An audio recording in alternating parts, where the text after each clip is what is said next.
It took me months to get my first client. And if you're watching this, chances are you're the exact same spot that I was a few years ago. You don't have your first client, and maybe if you already have the first few clients coming in, but you don't have momentum, right? So through this video, my goal is going to be to deliver a step-by-step framework that you can use to land your first client, because 90% of agency owners never even land their first clients, so never even get off the ground. And this is basically how you can break the cycle and be a part of the top 10% agency owners. So all you have to do is execute on the information that I'm going to be sharing with you guys on this video, because without execution, you'll be there. It's basically mental masturbation. You're not going to get anywhere. So first things first, in the first 2 days of you watching this video, I want you to finalize your niche and your offer. I don't want you to skip the first step and go to the next step, and vice versa. I want you to take this as a step-by-step process so you can set yourself up for success in 2025. So first things first, finding a niche. So in terms of finding a niche, there's a few things that I look at. First is identifying advantage. So you want to look for a previous experience, or maybe your background, or what your family does. Something that sets you apart and makes you a bit different from other agency owners. So an example of that would be if your family has a business in real estate or construction, you already have a background on that. You've kind of grown up learning about the lingo and how people talk and how the industry works. So you can skip that step and basically move through things a bit more quickly. So you want to look for an unfair advantage. Second is you want to find a niche that's proven to work or has a big TAM. TAM is basically total addressable market. If it's proven to work, that means there's already a proof of concept. So you're not a good thing about the agency model, it's already proven to work. So by tapping into a niche that is not proven, you're essentially shooting yourself in the foot. So there's opportunity cost and there's execution cost. I like to minimize as many variables as possible. So again, you want to minimize the likelihood of you not getting there. And if execution is something in your control, opportunity is something that is not in your control. So you want to minimize the opportunity cost by finding a niche that is proven to work, that other people have already scaled in, so that all you need to do is execute, follow the framework, and it would basically guarantee your success, right? If you just do the things that successful people have done in that niche. So secondly, having a big TAM. TAM is basically how big the market is. If it's a big TAM, you can simply run ads in that niche and you can scale that to the moon. It's basically going to be the sheer volume of people you can basically hop on a call with and you can sell to. It is going to make sense. Even if you're doing a lower ticket offer, you can scale an agency at that point. Big TAM, paid ads, that's a proven way to scale an agency. An example of these big TAM markets would be real estate agents. It would be financial planners. I know accountant is a big TAM market. So that there's some examples, right? I think insurance agents is also a big TAM market, but you get the point.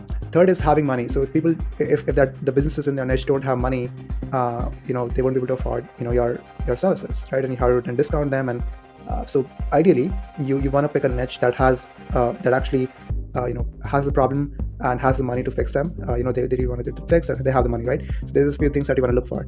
Now, after you have found as a niche, you just want to understand that there's no niche that is perfect. There's always flaws in every niche. Every niche sucks.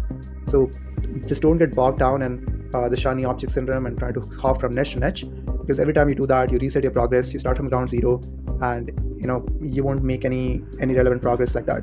So you want to pick a niche, stick to it, and commit to it for the long term, right? Just don't overthink it. For the niche, you want to do this in the first 24 hours. So just remove everything else from the priority list if you don't already have a niche again. So if you already have a niche, skip to the step 2 or step 3 basically. But if you don't have a niche, you want to do this in the first 24 hours. Don't overthink it. Don't waste your time. Just execute fast. Second is finding your offer. So in terms of finding your offer, there's a few offers that universally work well. Anything that's a free trial or test drive, they work really well. Performance offer work really well. Especially when you're starting out, what you want to do is you want to remove the risk as much as possible, remove the barrier to entry as much as possible for the prospects. So you can get clients in, get experience, get momentum fast, and it's not like you're trying to charge $2,000 a month and you don't have any case studies, you don't have any confidence, you don't know what you're doing, and you basically it won't work out. People can sense that conviction in the sales calls as well, and you will just slow down your progress of you hitting whatever number you want to hit. Start with free trials, get confidence, build your systems, use these trials to build systems, build operations, and then by the time you start charging, you have a good foundation by having feedbacks from these trials, improving the product. There's tons of benefits of doing it this way compared to the other. If you're just looking for fast money, you can go with that, but you won't be able to make this a long-term thing, right?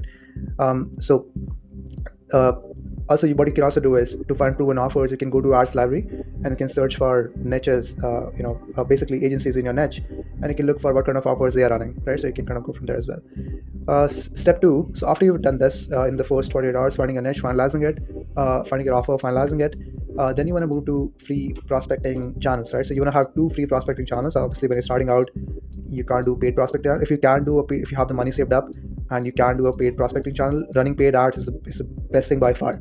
So you want to do one free, one paid. If you can do a free, like a paid prospecting channel, if you have the money for it. If you don't, you want to do two free prospecting channels. So these are some of the common ones that work for different niches. Again, this is very niche dependent. So you just want to ask yourself, where do my prospects hang out? Where are they more available? For example, if it's a real estate agent, they'll be more available via cold calls, and they're way more receptive via cold calls because they keep looking out for calls coming in from clients. So when you're calling them, it's a very easy for you to get a hold of them. But if you're like, let's say, going for a dentist or chiropractic, it's very hard for you to get a hold of the decision maker via cold call because there's gatekeepers, right, and you have to get past them. So in that case, cold emails might be more relevant. But again, this is very niche dependent, so you want to find a free prospecting channel for yourself. Also, what you also want to do on the day 3 is you want to scrape your list. You want to use tools like D7 Lead Finder if the niche is a local business, which I'm assuming most of you guys will have a local business as a niche. If you're using e-commerce agencies or any other type of industries, you can also use Apollo. Apollo is also a decent one if it's not a local business. In terms of building the sales script, that's also one thing you want to do. Again, it's very hard for me to walk you through the entire sales script on this video because I could make sales is such a deep topic, and I could make hours long conversation just on sales and every single nuance that goes with sales and really creating a robust sales process. But just to start simple, you can use this link to kind of like go over the beginner friendly sales script that I personally used when I was starting out.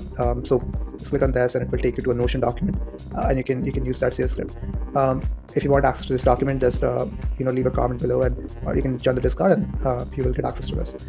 Step 3 is basically market research. So you want to do this from day 4 to day 7, and you want to do this pretending to be like a college assessment. So you can pretend to be a college student and you're doing an assignment, and your goal is to really deeply understand the niche problems. Again, what you want to get at when you're doing the market research is if you don't have clarity on what the businesses struggle with, what the lingo is, it's going to be very hard for you to really, like if you don't have the lingo of the niche, if you don't know how they speak, what their problems are, you will always have this disconnect when you're on the sales calls, when you're messaging them on the prospecting channels. So I don't want you to skip this. This is very important. I know it will be like I'm not making any progress, I'm not getting any appointments, but this is the great foundational step that you have to have so you can get a clear understanding. And the only exception for you to skip this would be if you come from a family that already runs that business, so you have kind of like the lingo. But again, I'm assuming most of you guys watching this are from India, so chances are the market is going to be a bit different in India compared to outside if you're targeting outside clients. So I would still do this, but if you're just targeting Indian clients, you can skip that step. You want to speak with at least 24 business owners in your own niche, learn about the pain points, challenges, what they're struggling with. What you want to get to is having a product market fit, having a knowledge, because you don't want to waste your time and kind of speaking to people in a way that they don't resonate with, and it doesn't really align with the actual problems that they're dealing with. So just don't skip this step. This is very important. After that, day 8 to day 30, it just comes down to daily action. You just want to execute on this, basically the 2 free prospecting channels you have decided upon. You want to do at least at minimum 100 outreaches per day.